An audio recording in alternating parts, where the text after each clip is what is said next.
Brought to you by Vigor, co-powered by Sensodyne and Vimal. ಬಾಯಲ್ಲಿ ಹೇಳಿ ಕೇಸರಿ. ನಾಳೆ ಮತದಾನ, ಹೀಗಾಗಿ 14 ಕ್ಷೇತ್ರಗಳಿಗೆ ನಾಳೆ ನಡೆಯುವಂತಹ ಮತದಾನ. ಈಗಾಗಲೇ ಚುನಾವಣಾ ಆಯೋಗ ಎಲ್ಲ ಸಿದ್ಧತೆಗಳನ್ನು ಮಾಡಿಕೊಂಡಿದೆ, ಎಲ್ಲ ತಯಾರಿಗಳನ್ನು ಮಾಡಿಕೊಂಡಿದೆ. ದೇಶದಲ್ಲಿ 2ನೇ ಹಂತದ ಮತದಾನ, ಕರ್ನಾಟಕದಲ್ಲಿ 1ನೇ ಹಂತದ ಮತದಾನ. 28 ಕ್ಷೇತ್ರಗಳಲ್ಲಿ 14 ಲೋಕಸಭಾ ಕ್ಷೇತ್ರಗಳಲ್ಲಿ ನಡೆಯುವಂತಹ ಮತದಾನ. ಚುನಾವಣಾ ಆಯೋಗ ಎಲ್ಲ ಸಿದ್ಧತೆಗಳನ್ನು ಮಾಡಿಕೊಂಡಿದೆ. ಬೆಂಗಳೂರಿನ ಮಸ್ಟರಿಂಗ್ ಕೇಂದ್ರಗಳಿವೆ, ಅಲ್ಲಿಂದ EVM ಯಂತ್ರ ರವಾನೆಯಾಗುತ್ತೆ.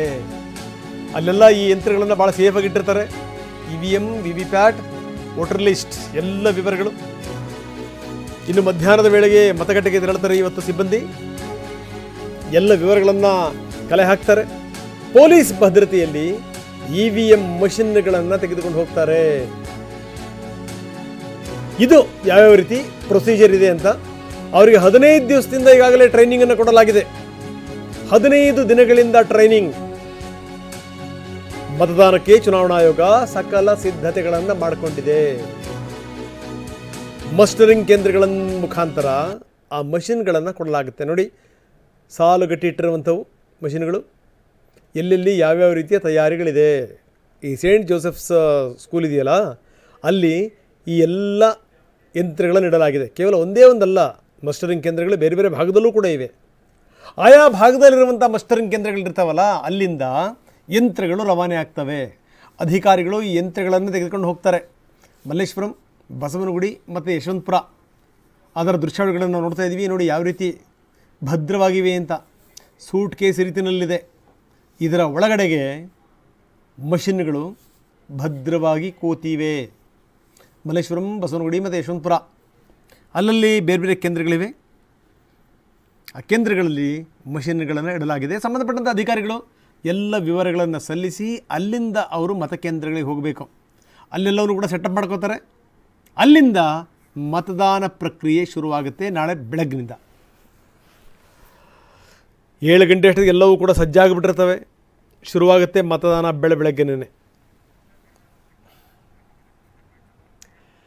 ಬರೀ ಇದಕ್ಕೆ ಸಂಬಂಧಪಟ್ಟಂಗೆ ತುಷಾರ್ ಗಿರಿನಾಥ್ ಏನು ಹೇಳ್ತಾರೆ, BBMP ಆಯುಕ್ತರು, ಜೊತೆಗೆ ಬೆಂಗಳೂರಿನ ಹಲವೆಡೆ ಈ ಮಸ್ಟರಿಂಗ್ ಮಾಡಲಾಗ್ತಾ ಇದೆ. ಅವರು ವಿವರಗಳನ್ನು ಕೊಟ್ಟಿದ್ದಾರೆ.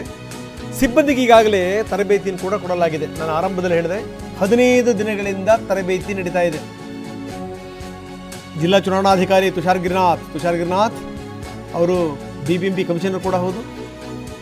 ಅವರನ್ನೇ ಚುನಾವಣಾ ಕಮಿಷನರ್ ಆಗೂ ಕೂಡ ಕೆಲಸ ಮಾಡ್ತಿರ್ತಾರೆ. ಅಂದರೆ ಒಂದೊಂದು ಇದರಲ್ಲಿ ಯಾರ್ಯಾರು ಜಿಲ್ಲಾಧಿಕಾರಿಗಳಿರ್ತಾರಲ್ಲ, ಕಮಿಷನರ್ಗಳಿರ್ತಾರಲ್ಲ, ಅವರೇ ಚುನಾವಣಾಧಿಕಾರಿಗಳು. ಯಾರ್ಯಾರು ಕರ್ತವ್ಯಕ್ಕೆ ಬರಲ್ಲ ಅವ್ರ ಮೇಲೆ ನಾವು ಕ್ರಮ ಕೈಗೊಳ್ತೀವಿ. 20% ಈಗಾಗಲೇ ರಿಸರ್ವ್ ಇಟ್ಕೊಂಡಿದ್ದೀವಿ. 22 ಕ್ಷೇತ್ರಗಳಲ್ಲಿ ಪ್ರತಿ ಬೂತ್ಗೆ ಸಖಿ ಬೂತ್ ಮಾಡಲಾಗಿದೆ. 148 ಸಖಿ ಮತಗಟ್ಟೆಗಳು. ಹೆಣ್ಣುಮಕ್ಕಳು ನೇರವಾಗಿ ಹೋಗಿ ಅಲ್ಲಿ ಮತದಾನ ಮಾಡಬಹುದು. ಅವ್ರಿಗೋಸ್ಕರ ಎಲ್ಲ ಸಿದ್ಧತೆಗಳಾಗಿವೆ. ಹೆಣ್ಣುಮಕ್ಕಳಲ್ಲಿ ಸಂಬಂಧಪಟ್ಟಂಥ ಅಧಿಕಾರಿಗಳಿರ್ತಾರೆ. ಸಖಿ ಬೂತ್ಗಳಿವೆ. 148 ಸಖಿ ಬೂತ್ಗಳನ್ನು ಮಾಡಲಾಗಿದೆ. ಬೇರೆ CAPF ಅಂತ ಹೇಳ್ತೀವಿ, ಸೆಂಟ್ರಲ್ ಆರ್ಮ್ಡ್ ಪೊಲೀಸ್ ಫೋರ್ಸ್, ಅದನ್ನು ಅವರಿಗೆ ಬಂದಿದ್ದು 11 ಟುಕಡಿಗಳು ಮತ್ತು 14 KSRP ಡಿವಿಷನ್ ಬಂದಿದೆ ಅವರಿಗೆ. ಅದು ಎಲ್ಲ ನಾವು 2003 ಅತಿ ಸೂಕ್ಷ್ಮ ಕ್ರಿಟಿಕಲ್ ಆಗಿ ಇರ್ತಕ್ಕಂಥ ಜಾಗಕ್ಕೆ ಮತ್ತು 258 ವಲ್ನರೇಬಲ್ ಜಾಗಕ್ಕೆ ಅದನ್ನು ಎಲ್ಲ ನಾವು ವ್ಯವಸ್ಥೆ ಮಾಡ್ತಾ ಇದ್ದೇವೆ. ಅವ್ರಿಗೆಲ್ಲರಿಗೂ ನೇಮಕಾತಿಯಲ್ಲಿ ಮಾಡ್ತಾ ಇದ್ದಾರೆ ಸೆಂಟ್ರಲ್ ಪೊಲೀಸ್ ಫೋರ್ಸ್ಗೆ. ಹೀಗಾಗಿ ಯಾವ ಥರದ್ದು ಲಾ ಆ್ಯಂಡ್ ಆರ್ಡರ್ಗೆ ನಮಗೆ ಯಾವುದು ಅಂಜಿಕೆ ಇಲ್ಲ. ಅದು ಫುಲ್ ಹತೋಟಿಯಲ್ಲಿ ಇದೆ.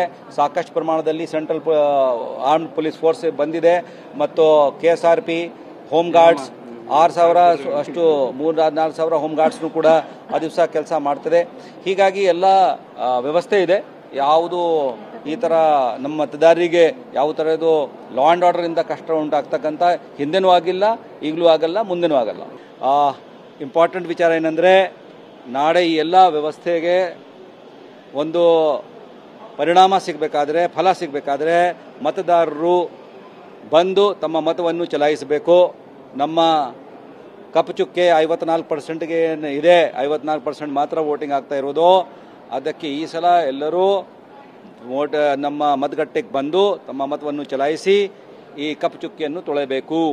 ಹೀಗಾಗಿ ಅವರೆಲ್ಲರಿಗೂ ವಿನಂತಿ ಮಾಡ್ತಾ ಇದ್ದೀನಿ, ದಯವಿಟ್ಟು ತಮ್ಮ ಅಮೂಲ್ಯವಾದ ಮತದಾನವನ್ನು ತಾವು ಮತದ ಹಕ್ಕನ್ನು ಚಲಾಯಿಸಿ ಮತದಾನ ನೀಡಿ ಆಮೇಲೆ ಬೇರೆ ಕೆಲಸಕ್ಕೆ ಹೋಗಬೇಕು. Brought you by Vigor, co-powered by Sensodyne and Vimal. ಬಾಯಲ್ಲಿ ಹೇಳಿ ಕೇಸರಿ.